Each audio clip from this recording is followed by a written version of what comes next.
په دې ویډیو کې به افغانستان ته د پاکستان د بهرنیو چارو وزیر حنا رباني کر د سفر په اړه درته لنډ معلومات وړاندې کړو. دا چې له کومو چارواکو سره کتلي دي، په څه اړه یې خبرې کړي دي، همدارنګه چې دا د افغانستان او پاکستان د اړیکو لپاره په داسې یو حساس وخت کې سفر څه معنا لري. همدارنګه په دې اړه هم درته غږیږو چې حنا رباني چې یو ښځینه وزیره ده، له طالب چارواکو سره یې لیدلو په ټولنیزو رسنیو کې بحثونه راپارولي دي. خو د ویډیو تر شروع مخکې غواړو د پکتیا د ډنډ پټان په اړه لنډ معلومات درته درکړو، ځکه په دغه سیمه کې څه موده وړاندې له پاکستاني پوځ سره نښته رامنځته شوې وه. دغه نښته چې د یو سړک پر سر رامنځته شوې وه چې افغان حکومت غوښتل له پولې دېخوا دغه سړک خپلو امنیتي پوستو ته د اکمالاتو د رسولو پر موخه جوړ کړي، خو د پاکستاني پوځ د مزاحمت له امله جګړه رامنځته شوې وه. څه هم د دې امکان هم شته چې هلته دې بیا جګړه ونښلي، خو د اوس لپاره هلته حالات عادي دي. د خرلاچې لاره د اوس لپاره خلاصه شوې ده چې دواړو هیوادونو ترمنځ پرې د ترانزیت مواد لیږدول کیږي. همدارنګه هغه سړک چې د پاکستاني پوځ لخوا یې ممانعت شوی و، د جوړولو چارې یې بیرته شروع شوې او سړک د امنیتي ځواکونو لخوا جوړ شو. د اذان نیوز ګرانو لیدونکو السلام علیکم. نن ورځ د پاکستان خارجه وزیر حنا رباني کر افغانستان ته یو رسمي سفر درلود. په نننۍ ویډیو کې په همدې اړه درسره څو مسایل شریک کړو.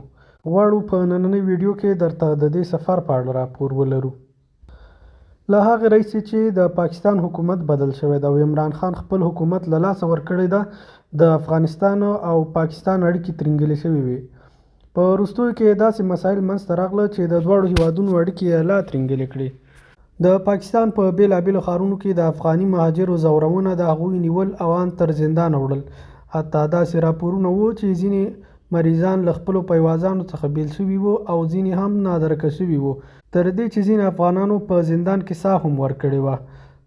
د دې نه بغیر د افغانستان او پاکستان ترمنځ د فرضي کرښې په اوږدو کې د پاکستاني لوري سره د ډیورنډ پر فرضي کرښه پرتې سیمه کې سرحدي مشکلات هم منځته راغلي وو. تر ټولو لومړی د یو پاکستاني لخوا د یو افغان خور ځورول وو. هغه ویډیو په ټولنیزو رسنیو کې نشر شو او پراخ غبرګونونه ورته وښودل شول. له هغې وروسته یو افغان چې د غالباً د طالبانو په شکل یې خپل ځان جوړ کړی، په سپین بولدک کې په پاکستاني پوځیانو برید وکړ چې یو یې وواژه او 3 نور یې ټپیان کړل. له دغې پیښې څخه وروسته د چمن دروازه د یو هفتې لپاره تړلې وه، خو وروسته بیا خلاصه شوه او دواړې لوري توافق ته ورسېدل. له هغې وروسته د پکتیکا په ډنډ پټان ولسوالۍ کې سرحدي ستونزه رامنځته شوه. افغان دولت چې په خپله خاوره کې سړک تېراوه، د پاکستاني ځواکونو له مزاحمت سره مخ شو چې له امله یې جګړه رامنځته شو. د جګړې له امله د پاکستاني پوځ څو پوستې ونیول شوې چې وروسته دغه موضوع هم حل شوه. دواړو لورو خپل منځي غونډې وکړې، که څه هم د خبرو له لارې توافق ته ونه رسېدل، خو اوس د پکتیا د خرلاچې لاره بیرته پرانیستل شوه. د دې نه بغیر د پاکستاني لورو لخوا افغانانو ته د ضرب الاجل ټاکل و. هغه افغانان چې په پاکستان کې پاتې دي، ویزې نه لري، د پاکستان لخوا ورته ضرب الاجل وټاکل شو. تر ټاکلي ضرب الاجل پورې د نه وتلو په صورت کې ورته د کلونو سزا ټاکل شوې وه. له دې پیښو څخه داسې معلومیږي له هغه وروسته چې عمران خان خپل حکومت له لاسه ورکړی ده، د نوي حکومت اړیکې له افغانستان سره ترنګلې وي او د دې تر ټولو عمده لامل په افغانستان باندې د پاکستان له لارې هوایي بریدونه وو چې د پاکستان د نوي حکومت لخوا ورته اجازه ورکړل شوې وه، چې د افغانستان د بهرنیو چارو وزارت معین شیر محمد عباس تانګزي لخوا د سټیج پر سر پر پاکستان ډېرې توندې نیوکې وکړل شوې او هغه یې ملامت کړل چې د پاکستان له لارې امریکایي الوتکې پر افغانستان حملې کوي. له هغې وروسته چې د پاکستان نوی حکومت راغلی، دا د پاکستاني چارواکو لومړنی رسمي سفر ده چې افغانستان ته یې کوي. راځو د موضوع یو بل اړخ ته. په ټولنیزو رسنیو کې د ګڼ ځوانانو لخوا دا نیوکې شوي چې ګواکې ولې طالب مشرانو د یو بې حجابه ښځې سره لیدلي دي. په دې اړه 2 خبرې کول غواړو. لومړی دا خبره چې حنا رباني کر د یو بهرني هیواد ډیپلوماته ده. د افغان حکومت لپاره په ډیپلوماتیک لحاظ دا ډیره ستونزمنه ده چې ترڅو په یو خارجي ډیپلومات باندې حجاب وکړي. که چیرې داسې شوي هم وای، دا به یو بل نړیوال بحث به یې رامنځته کړی او په رسنیو کې به یې غوغا جوړه کړې وه. دویمه خبره د حنا رباني په اړه ده. هغه چې باید افغانستان ته راتلی، کم تر کمه هغه حجاب چې دی په ایران کې کړی وو، باید دلته په افغانستان کې هم کړی وای. او هغه حجاب چې د اسلام لخوا ښځو ته ټاکل شوی په سمه توګه مراعات کړی وای.